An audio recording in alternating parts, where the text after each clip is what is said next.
Miss Onyinye, a Canadian resident, received her legal education in Nigeria, where she was called to the bar in 2001. Her legal experience includes, but is not limited to, serving as a legal officer in the Office of the Presidency on boundary adjustment, appearances in several federal high courts as well as Nigeria Supreme Court. She later joined a private law firm in Nigeria, where she practiced criminal and corporate law. In 2010, Ms. Chukwuyerewa obtained a Master of Arts degree in Human Resource Management from Liverpool John Moores University, United Kingdom. Her passion for investigations and criminology led to training in criminology and forensic psychology. Currently, she is a commissioner for oath in Alberta, Canada, and a regulated Canadian immigration consultant in good standing. With more than 12 years experience in training, administration, mentoring and coaching, consulting and motivational speaking, Ms. Chukwuyerewa is a strong advocate for prevention of child sexual abuse through education and awareness campaigns. She has spoken on such cases as well as authored or initiated policies to combat such acts in Africa, Ireland, and Canada. Community service experience includes volunteering and helping new immigrants to Canada settle into their new country. She is the CEO of Cedar Immigration and Consultancy Services Inc., Canada, a member in good standing of Nigerian Bar Association, International Bar Association, Society of Human Resource Management, Chartered Professionals in Human Resources of Alberta Association, Immigration Consultant of Canada Regulatory Council, Canadian Association of Professional Immigration Consultants, and so on. Ms. Chukwuyerewa is married with children. Her husband is a renowned orthopedic surgeon who travels worldwide performing complex and delicate services in deserving and impoverished countries, in addition to working in reputed Canadian hospitals. Hello everyone, welcome to another episode of Unmask Your Beauty series. And today we have Onyinye here, the lovely Onyinye, here to, tell us about her passion and how she discovered her passion and how she's actually feeling and feeding this passion. So you guys come with me. So tell us about your background, Onyinye. I want to know, because you have a very interesting CV and bio. So I want to know what your background was like growing up. Thank you so much. I must start with saying thank you so much, Adoniaa. I really appreciate this honor. And wow, I'm not even sure I've had this kind of sit down. This is so beautiful. Sit down, relax, let's have a conversation. Forget about the cameras, just let's have a conversation. I'm not even noticing them, seriously, because this is what I do. I encourage mothers as well. Let's sit down and have a conversation over coffee about these issues. So growing up in a family of 7 children, 6 girls and a boy. Oh, wow. And with a very hardworking mother. Daddy was hardworking too, not that he wasn't, but more of a politician than any other thing. And typical average Nigerian family, and I mean, comfortable enough for all of us to be in the university almost at the same time. And went to the kind of schools that we wanted to attend, and they were able to foot the bill and all of that. So yeah, and I grew up in the eastern part of Nigeria. I actually grew up in Enugu in Nigeria, and that's where I did all my schools and all of that. Yeah, and growing up in the midst of a lot of relatives, always having people in the house, always having people in the house, always having people, both domestic staff. That's and typical of relatives, very typical of an average African family. Yeah. So that, that's my background. Cool. Yeah. Okay, so tell us how, some of the experiences you had growing up has, translated into who you are today. What are some of those experiences you had as a child that you think, were some of the things that pointed to, understanding who you are and what your passion is? Yeah, absolutely. Growing up, like I said, it was quite interesting because having a house full of 7 children and always having, people in the house and all of that. But then, whatever has advantages has disadvantages. So I grew up in a family, like I said, where the house was always full. Always full. So there was nothing like privacy. There was nothing like, this is your room. It was a general room. Everybody, and it didn't matter whether you were a boy or girl. So I can totally relate. yeah. So at quite a tender age, for as far as I can remember, even though like, I think when I was about 5, I remembered having been lapped by this relative. But then thinking back after a while, I remember he was always carrying me on his legs, and then he was always having full erection, and he was always putting his fingers in my, and I'm like, but then of course it didn't click. I had nothing. I was just 5. It didn't, like I couldn't be bothered. Not until I was, I think either 7 or 8. I can't remember exactly, but what I do remember is that I remember the dress I wore, and I remember exactly what I was doing, because as is the tradition, you go home to the village every Christmas. It was a homecoming for everybody. So it was a homecoming for all of us. And my father, being the person that everybody else looked up to in the family, he happened to be the most educated. He happened to be the one that was better financially. So he was training everybody else, sending people to, like he had like people in school abroad and in Nigeria, and then so everybody comes. He had the bigger house. Everybody during Christmas, everything like will always come to his place, even in the village. So there I was playing in the sand with relatives and little cousins, like oh my, and then well, it happened that this particular person had his way, had sex with me for the first time. Oh dear. At the age of either 7 or 8, I can't remember. I think I was in grade 2. And that was it. So I didn't know it was called molestation, and I didn't even know what happened to me. But what I knew was that pain, that mark, that agony never left. And so that was what it was like growing up. But then it didn't just stop at that. Of course, it continued, because the house was always full, male and female. And so my parents didn't deem it fit, or they were in ignorance, or I don't know what it was. I really haven't been able to get them to answer that question. Why would you let me share a room or share a bed with full-grown relatives, you know, that were, especially were the opposite sex. So it was a life of molestation. And I was raped by one of those relatives. That's a rape that, you know, ended up with a teenage pregnancy and all that. Yeah. So that was what it was for me growing up. And this was me still struggling to be me, struggling to be this happy child, you know, struggling to still be the Ada, you know, the first born child, girl, female, knowing that I had 6 other younger ones underneath me, and I needed to still show good example. Struggling with, I needed to come to terms with whatever was going on. I wanted to talk. Who do you talk to? Who is going to believe you? What is going on? Who is going to listen? Struggling with a lot of other things that were going on that I knew, we know these things are wrong. But then, how do you even correct it at that stage? Who are you?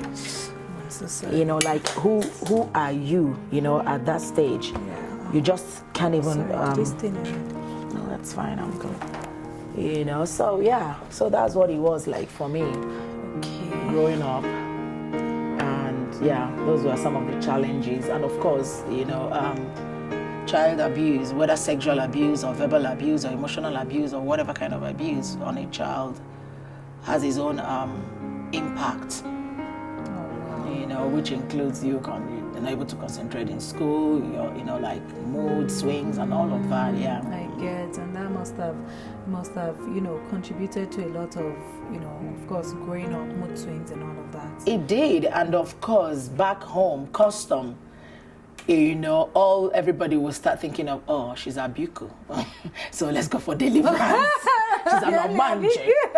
She's possessed with some demons, how can she just be in and out of moods? How can she just be, because you just totally become weird, like you're acting weird, you're talking, you don't even talk. All of a sudden, if you were the chatterbox kind of a child, like me, I was that kind of a child because I remember my father was slapping me on my mouth a few times because I would ask questions.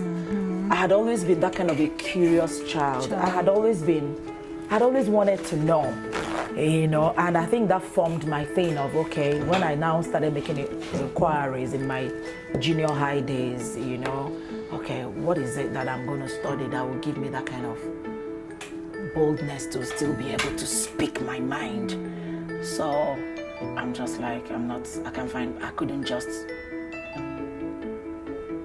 find myself or envision myself doing medicine, because I just said to myself, I'm just going to be stuck with a patient and I won't be able to express myself. Patients will tell you all about themselves. They will tell me about themselves, but I want to be able to speak because I felt my voice was stolen, and here I am, I can't even talk. Oh yeah, that's a very touching story, and I know that some of our viewers can also relate to this. And it's not only in Africa, child abuse is everywhere. So I'm glad a lot of people are actually speaking out now about such acts, and hoping that younger girls that similar things are happening to, or hoping that will help equip other younger girls, to avoid such things from happening to them. So tell us, how have some of these things, this experience, shaped you into who you are? Because I know you're really passionate about children, girls especially, preventing them from abuse and all of that. So how did you know? When was that point that you knew that, I want to be a voice for change. I want to be a voice for this for change generally in children and in girls. Like I said, at that point growing up, because this particular relative is, he would always kind of talk to me, channel my mind. Because I remember, even when my period started coming, I think I started seeing my period at 13 or something. And then, because he's in the medical profession, and then he would say to me, okay, this is going to make you, because I used to have horrible, painful menstruation. He would be like, well, this is going to help it. Well, this is going to make you, well, you're going to have to study medicine so that you're going to have to be a doctor like me. You're going to have to, but then, I remember the first time I watched Oprah Winfrey on my father's small black and white television in Enugu. And I heard this woman share her story. I cried. I didn't even know who I knew she was very far away in America, and of course, I never imagined, I didn't even see myself, even leaving the shores of Nigeria at that point. And so, but I just fell in love with her vocality. I fell in love with the way she was just standing and talking and sharing about what she went through. And this is me, just sitting down and just watching her, and tears just rolling down my cheeks. And I was beginning to wish that she was my mother. Because prior to that, every day I woke up wishing my mother was dead. Because I felt she caused me all the pains I went through. And I think the flip happened in my SS1, which is an equivalent of, is it grade 10 or 11 here now?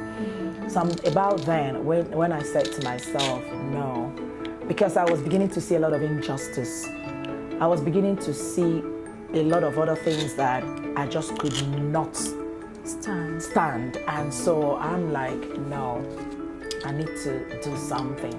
And so I started asking questions, I started researching, I started talking to people. I started making friends, because most of my friends were people that were much older than me. Apparently, because of what I went through, I felt I was over-matured. So I didn't think I had anything to do with my mates. I wasn't doing things with my mates.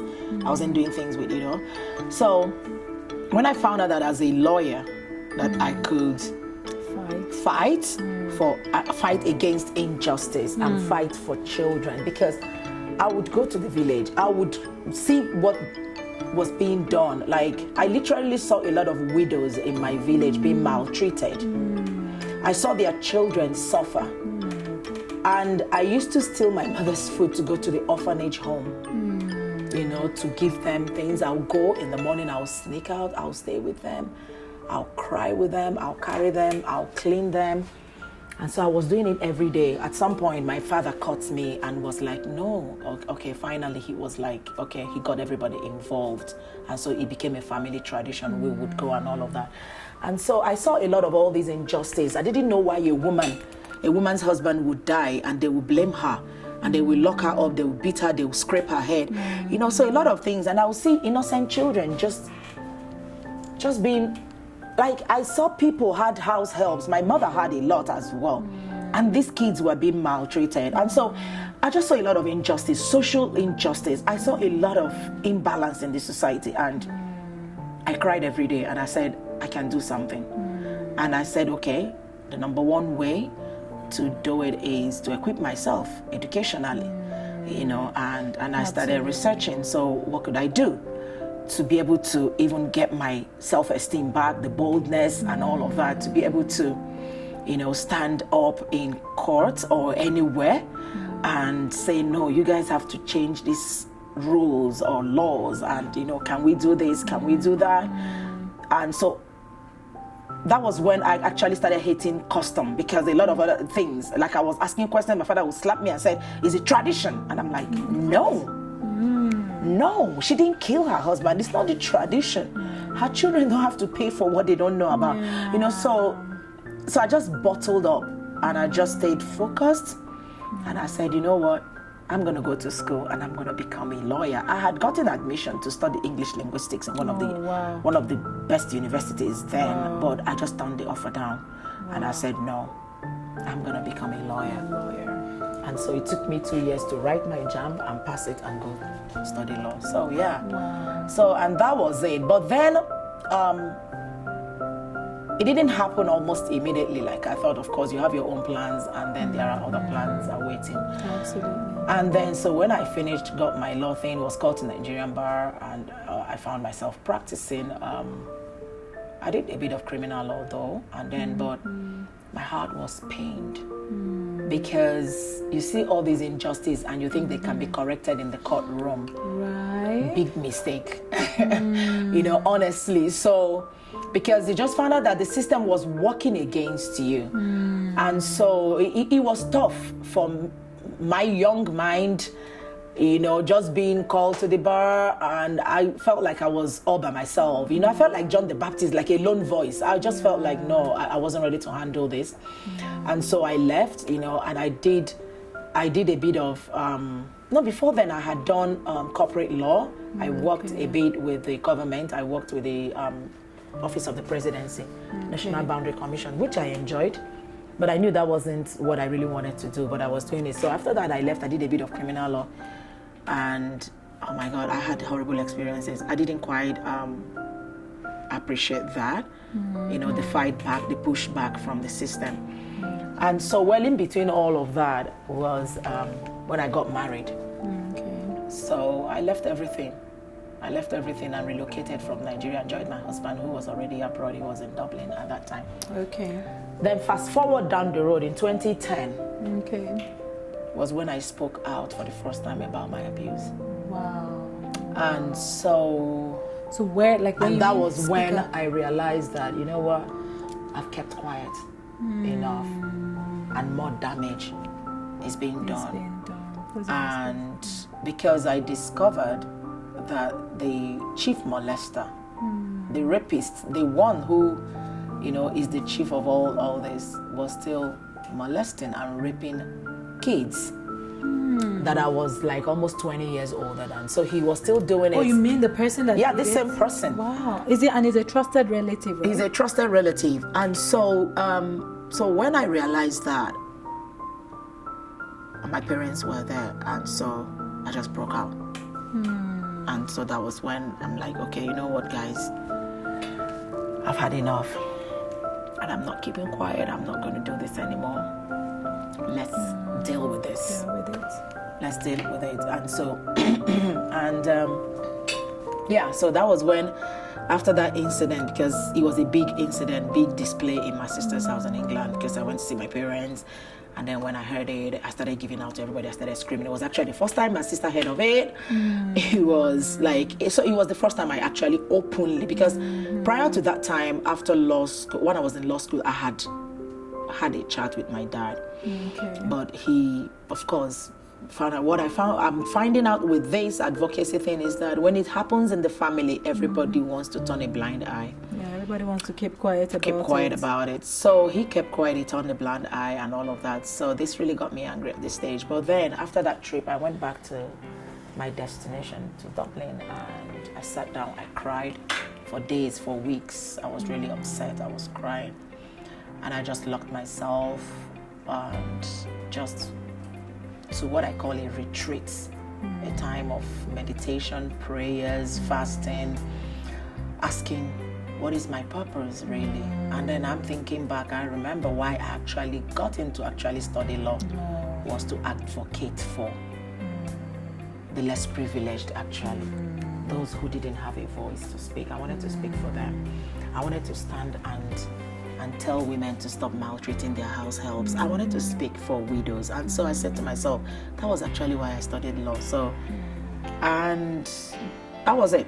That was after that. It was like I was just hearing that thing in my head say, this is the time, do what you've always wanted to do. And that was it. That's how I got my first NGO registered. Wow. And got platforms. And that was in Dublin? That was in Dublin, actually. In less than 6 months, I had gone all over the place, Africa, everywhere, had meetings with government agencies, and that was it. That was it, actually.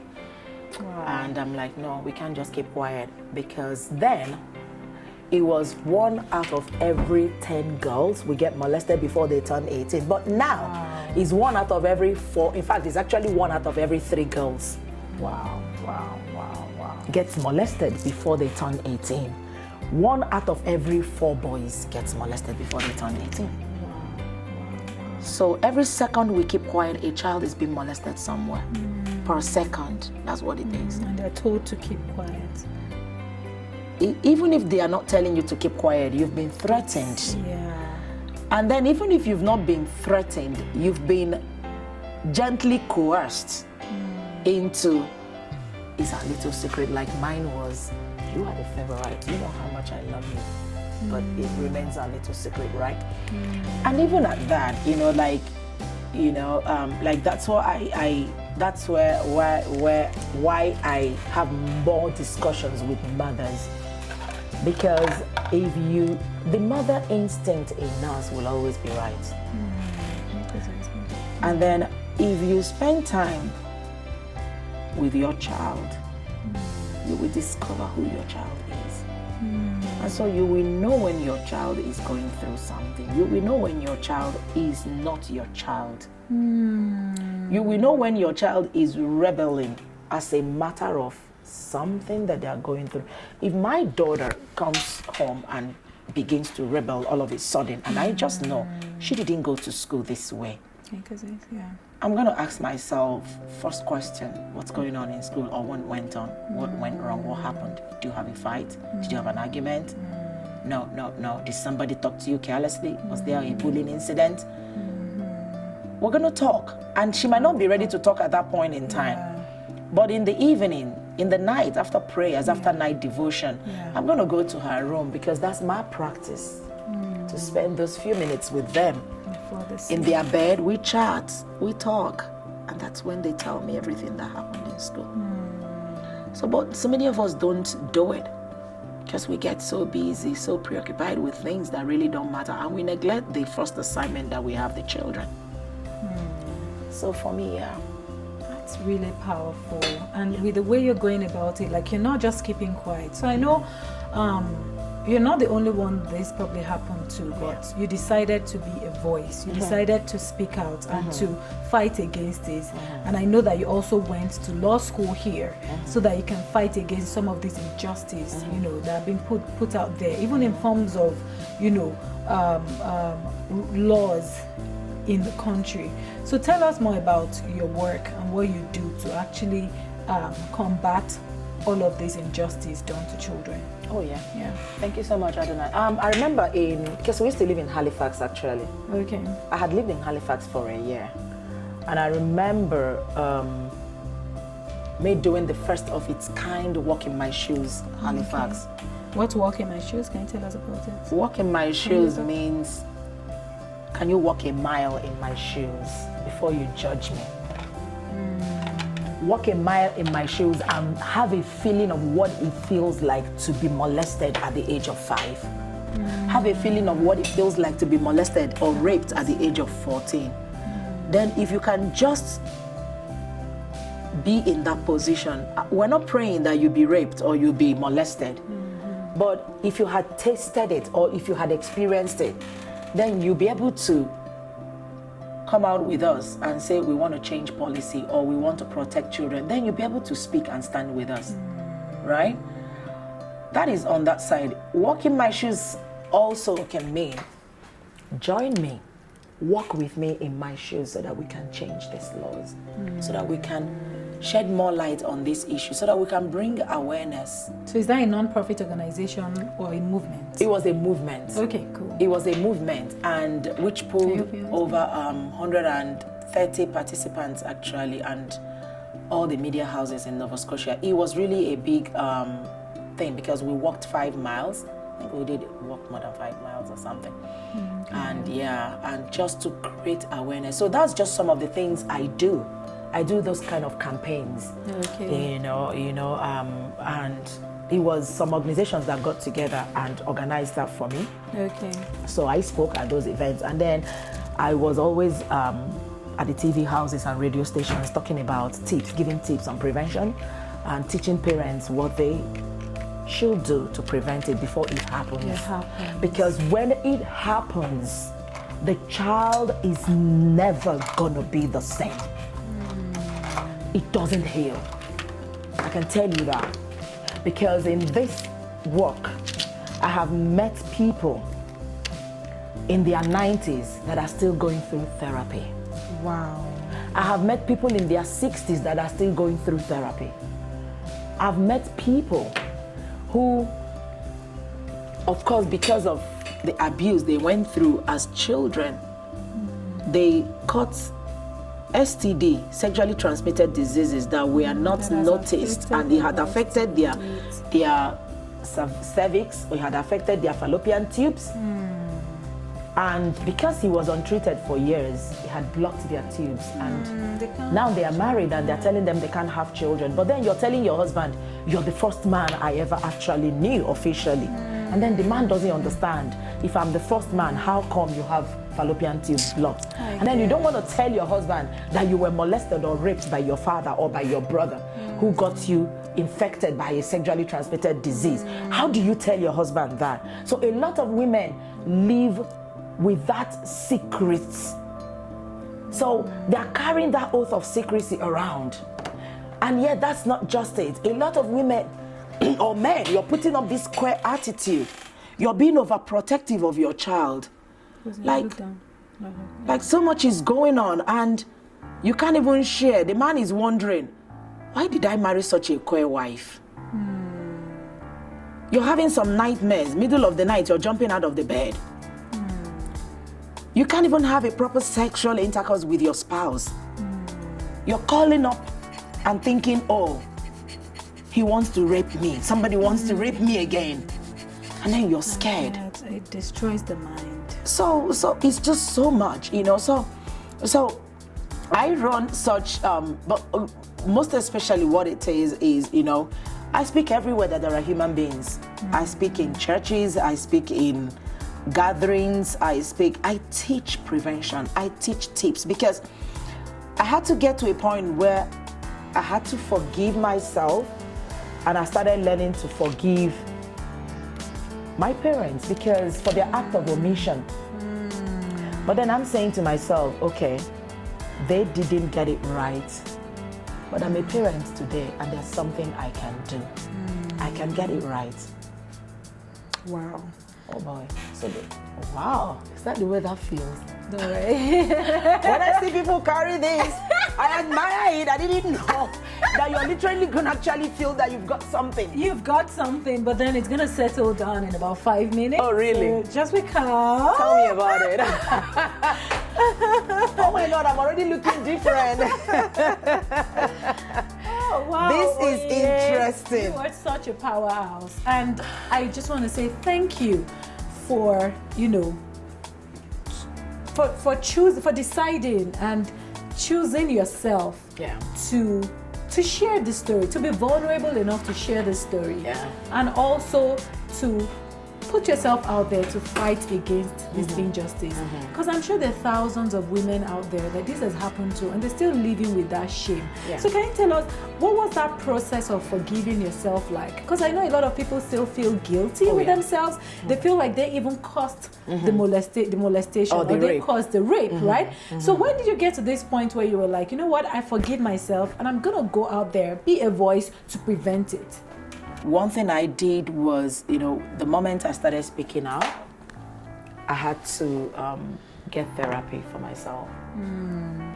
Because I didn't even get the support I thought I was going to get, even from my little group of place I was worshiping. I felt like, okay.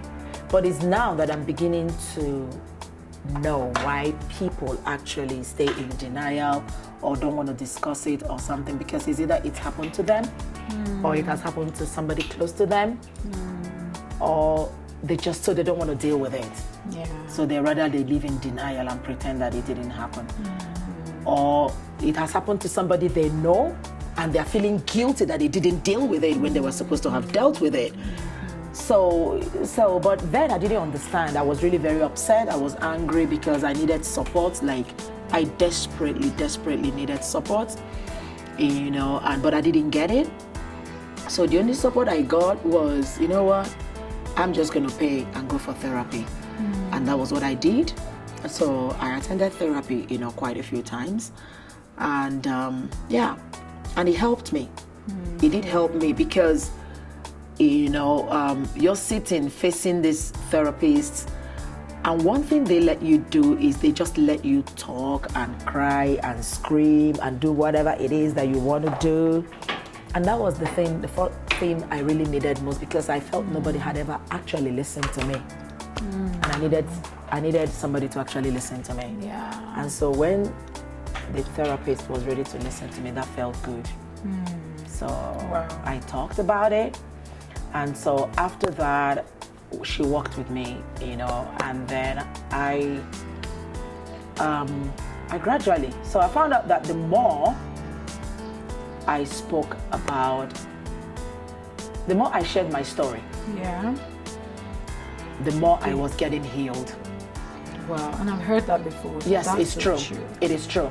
And the stronger you were becoming.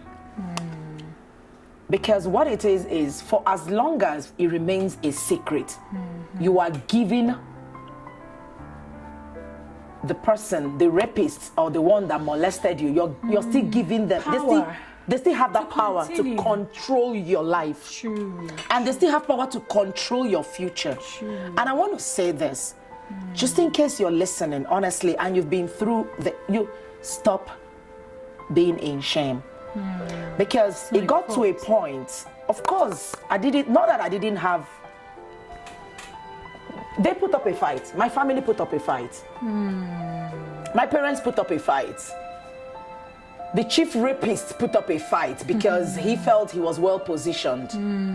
The wife was calling people and they were threatening. Even though they didn't come directly to fight me, they were sending emissaries. But I had to pick up, because I remember one of those days when I heard she was calling and threatening and she was putting up a fight. I picked up my phone and I called her and I said, give me her number. They gave me, and I called her. And I said to her, you should be ashamed of yourself. You should be the one hiding your face in shame.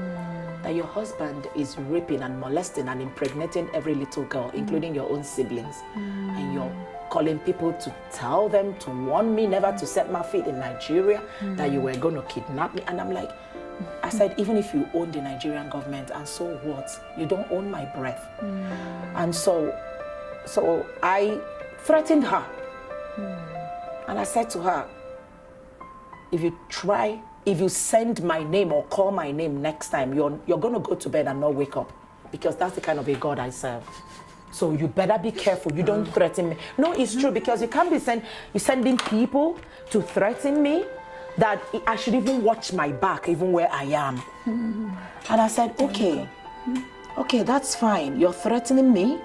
I said, I won't do anything to you, but I'm just going to pray.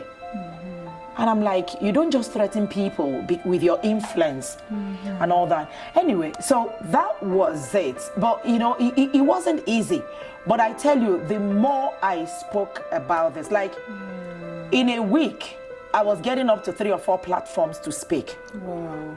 And then I was going international. Like, I was invited to a few countries, and, I was talking. And so it wasn't just me now teaching parents what to do to prevent it.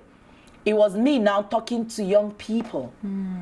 Because it's very easy to tell a 14-year-old run away when it's happening. But how do you tell a 5-year-old to run away when the father comes into the room and is on top of her?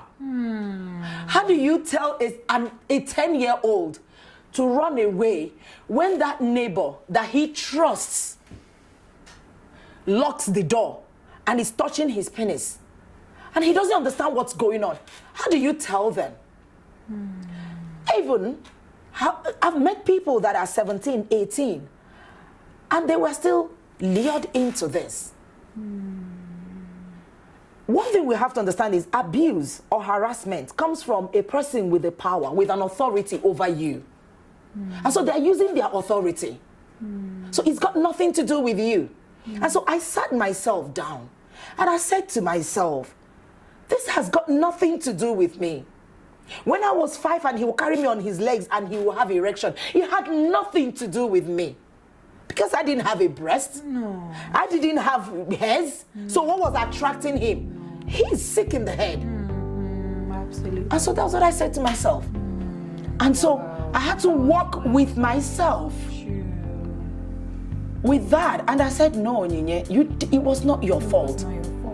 And so it got me upset when I read or I heard people blame 18-year-olds or 20-year-olds for being raped. Or they will say, oh, because you were wearing something short. No. That upsets me. No. Because whether the person is naked in front of you has got nothing to do with your mind. It's your mindset. Absolutely. And if you're rotten in your mind, then you're rotten in your mind. It doesn't have, because what is the attraction between a 42-year-old man and a 5-year-old baby, for crying out loud? What is the attraction between a 70-year-old man and a 2-year-old baby? What is in a 2-year-old baby? I remember the day I was raped like yesterday. I remember the tears. I remember the cries. I remember the stench from this guy followed me up until 2013, after how many years after I got married. I remember I would be in bed with my husband, but I'm still perceiving the stench from him. So these are things that, that when I think about, I'm like, no, I don't just need to break this thing physically. I also need to break it spiritually. Because it's a vicious, demonic, spiritual cycle. And you think it's ordinary. It's not ordinary. So with that, like, I did a lot. I've spoken really on a lot of platforms. I can sit down with, I've had a few parents, a few moms that will approach me, stop me.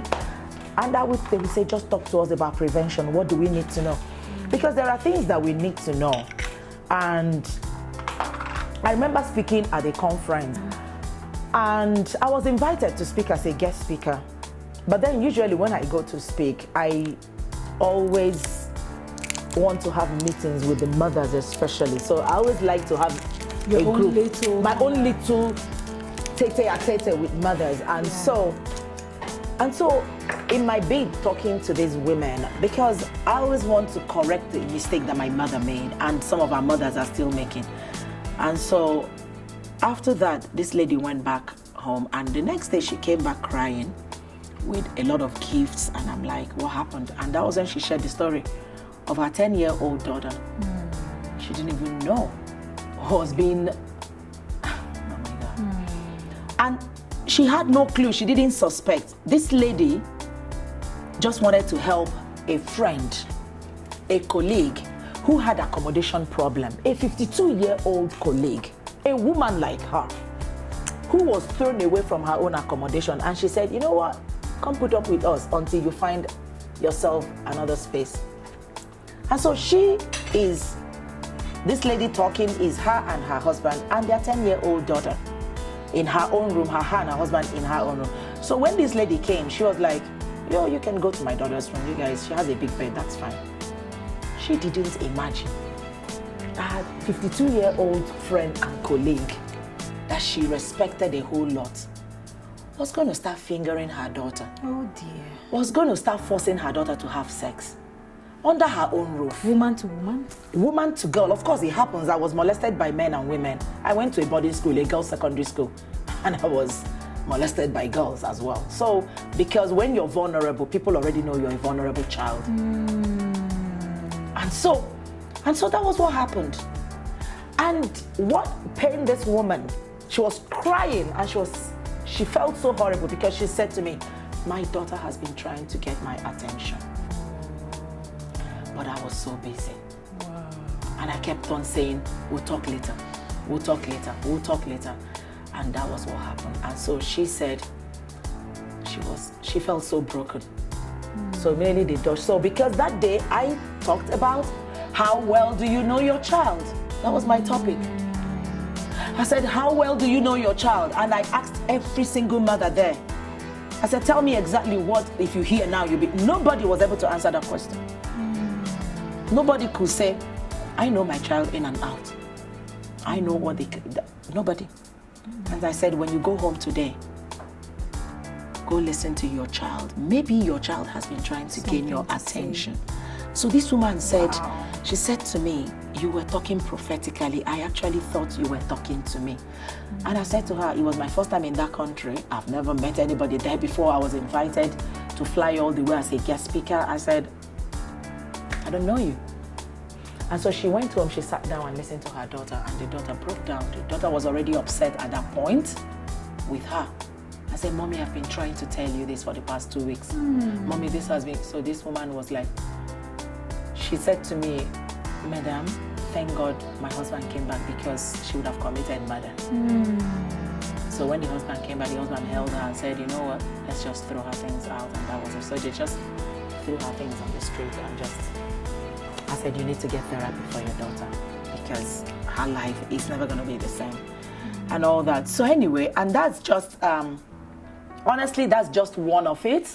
I've been invited to speak to a group of college students, 67 of them. And one of the 27 that spoke out, because one of the things I do at my seminars or conferences is also to encourage those whose voices were stolen to speak up for the first time. So, and that has always been, I think that gives me more joy to hear somebody say, you know what, I've carried this secret for 40 years. Wow. I've carried this secret for, I've met people in their 60s, in their 70s, talking for the first time. Wow. I'm telling you, I've met people. So, and this day, one of the 27 students that spoke had actually planned to take her life. That day she came to actually tell her classmates bye. Wow. And I went to speak in that school. Wow. And she broke down. She came to me. She showed me the letter. She wanted to take her own life. And so I said to her, I totally get it. And I think that's why I'm also drawn to victims or to people, or because I've been there. You want to tell me you want to make attempts to commit suicide? I'll tell you I made more than 7 attempts. Wow. Up until 2000 and... When did I get married? 03. Up until 2003. So I'll tell you, so it's not news. And I wouldn't judge you because I've been there. But I think, that's because that's a whole new topic altogether. Why victims don't talk. And that's why they don't talk. Because they don't want to be stigmatized. They don't want to be judged. They don't want to be blamed. Because mothers have blamed their daughters for not wanting them to remarry because they are saying, oh, my stepdad is molesting me, and so they will blame their daughter. But it's true. You have not even bothered to find out, is it true? Is it true? So I've really done a lot of things, and I'm still doing. Because what I found out, because I remember a few years ago, I said to myself, I'm done. I am so done with this advocacy thing. It's ripping me apart. You hear about some cases, you're broken. So it becomes a case of what, 20 steps forward, or rather 1 step forward, 20 steps backward. Because you hear of some stories, you handle some stories, and I mean, how do you explain? How do you, describe that, a situation where an 11-year-old molests his 5-year-old cousin, or even sister, and then you're saying to yourself, okay, somebody's molesting the 11-year-old, absolutely, and then you start tracing it, and then the family all of a sudden begins to discover that is true. The woman begins to discover that the man she's been married to was actually molesting the 11-year-old nephew. And she's been married to a man who is also molesting boys and has taught this 11-year-old to and then all of a sudden they are beginning to discover that the man also was molested by somebody. I mean, how do you explain that? The cycle. Like, I've met people, she had a baby for the uncle. Her mother had a baby for an uncle as well. Now her daughter is being molested under her roof, and she's been infected. And the uncle that got her pregnant gave her HIV. So I just sit down and I'm handling all these cases, and I'm crying, and I have children of my own, and you're scared. You don't even want your kids to go away from your hands. You want to homeschool them. You want to carry them back into your tummy. Like, don't face the world. But then you want to talk. You're talking to parents. You're talking to mothers. You're in a group. You're calling on people. And then everybody, once you go like, oh, what do you do? What do you do? What do you do? And I go like, I'm an advocate and prevention. Everybody keeps quiet. Nobody wants to discuss it. Nobody wants to even talk to me. Like, everybody walks away from you. Because you've just said, if you just leave it as I'm an advocate, you're good. You're good. But of course, I don't just leave it on that. I'm like, I don't just say it for children. I'm an advocate on the prevention of child sexual abuse. And that's who I am. And that's what I do. And now, I generally advocate for children because it breaks my heart to know or to learn that a child has been abused by whatever form or shape or manner. It shouldn't be, because they didn't beg you to bring them into the world. And so we have them here. They should be treated with love and respect and care. And so that's so I speak everywhere. As long as there are human beings there, I want to speak. And I like that part where you said, that is who I am. I'm an advocate for sexual abuse. I believe that is the gift God has sent you to this world to deliver. And that is the beauty that you carry. And you've unmasked it. There's so many things that would have, caused the masking, that would have made you mask it. It could be guilt, it could be shame. And they did. Right? Stigma. So all those things, fear. All those things mask the beauty. But then you fought through. How many of us can really fight through unmasking our beauty? What we were really sent to this world to deliver, which is our passion. What are you truly passionate about? What is that thing that just gets you angry? And you're like, you know what? I need to do something to this. Yeah. And those are the questions I ask people. What is that thing that gets you angry? What is that topic you can talk about like from morning till night just because you're so passionate about it? Absolutely. So I'm thankful for you and for women like you in the world that have, giving themselves the permission to unmask their beauty and to share their gift with the world. And I believe that every experience we've also been through in life is not a mistake. It's for a reason. Oh yeah. Right? So I'm so thankful for you and for people like you in the world. So in rounding off, I know there's so much to discuss. I think we still have to sit down for like a whole day and just talk and talk honestly, and take action, so most much. importantly. Oh yeah, take action. Take action. Take action. And my really action thankful. really is based on awareness, because most people don't even know. People live in ignorance, really. Yeah, so I'm really thankful for the gift of you in the world, and I'm thankful for what you're doing. I have learned a lot in this session, and I'm 100% sure that even our viewers would have really learned a lot, even with parenting, with just having conversation with our children and helping protect our children as well. So thank you very much, Onyinye. So are there any 3 things you'd like to share with our viewers, about unmasking their beauty? Because we have a lot of viewers that are like, how do I even know what my gift is? How do I even know what my passion is? These are frightening questions, and nobody can really answer it for you, right? So can you share 3 tips that can help them unmask their own beauty? I think you actually said one of it, honestly, because one of it is, like I always say to people, what is that thing that really either it upsets you by just learning of it or talking about it or seeing, or it gets you excited. That could be the direction of your purpose in life, because a life without purpose is just a waste of life. So what is that thing? What is that thing that, it can actually, or might be actually what you went through, or what you have seen somebody else go through. I was never a house help for anybody, but I saw house helps being maltreated. And I remember even those days when I still lived in Nigeria, honestly, I would tell people, if I get into your home and you're maltreating your house help, I will tell you off. Seriously, including my own sister. I remember walking into her home and I didn't like the way she was treated. And I'm like, no, you shouldn't do that. This child is only 8. You don't expect her to still be awake till 12 midnight when your own children will go to bed at 8 p.m. That is unfair. So I would tell people off, and I didn't care who you are. So it could be something like that. It could be something you have witnessed. It could be something. How did I get involved into talking today? I get invited to talk or deal with issues on domestic violence because I've seen women being trashed. I've seen women being treated like without respect, and they don't deserve that. They don't. So you discover what is that thing that is inside of you that really makes you feel upset, that really upsets you. Even thinking about it, maybe it's something you went through, so you saw as a child or something. And then, that is your passion.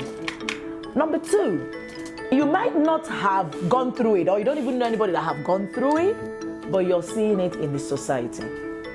You're witnessing it. You're looking at it. You're seeing it happen. And you're saying to yourself, I can actually be the change that I want to be. Because I remember, a few things, listening to a few things, even here where we live in Alberta, in Canada, a few policies, a few laws that I wasn't quite happy about. And I'm saying to myself, no, I can be the change. I can. And how do I do that? I can bring awareness. I have my little groups, I have friends. I said, as long as there are human beings, I can talk to one person. I can talk to 2 people. I can talk to, one person, and that person will talk to that person, and that person, and I'm going to look for the people. And awareness is always first step to anything. Awareness is a big deal, because that's education. Yeah. And so I think that's it. Yeah. Okay. Yeah. I'm just gonna. Yeah. Okay. Wow. Wow. I'm gonna let your head down. Wow. Oh my God. This is. I need a picture of this. Oh yeah, you're gonna get a picture. This is interesting. I can't believe mine. Oh. Even on my wedding day, I wasn't looking like this. Oh well. leave that to us. Wow. Thank you so much, Onyinye. And I really enjoyed glamming up your face because, you know, you have all the cheekbones that makeup artists are always looking for. Oh, seriously? So thank you. Yeah. I didn't know you guys are looking for that. Now I know, so I can market the product. Oh, market it for sure. Thank you so much for coming. And so, you didn't share your third tip before I did the lipstick. So what's the third tip you would, you know, encourage people to look out for when, you know, to unmask their own beauty and to find their own passion? Okay. I want to before let me say this because it's a group of women that I'm working with currently. There's a project that we're doing, and it's a book. It's a best-selling author, even as it is. It hasn't even been like it's but we're the fearless visionaries. I don't know if you're on Facebook, and probably connect with me on Facebook and all of that. So what that is all about is 19 powerhouse women who have come together to say enough is enough, with all different stories, from domestic violence to gang rape. One was gang raped by 8 men, and today she's, and I remember one of them said, you know, living in a marriage of 26 years marriage with infidelity and all of that, and she's saying to herself, after all that she's been through, but she got to a point where she said, I've had enough, really.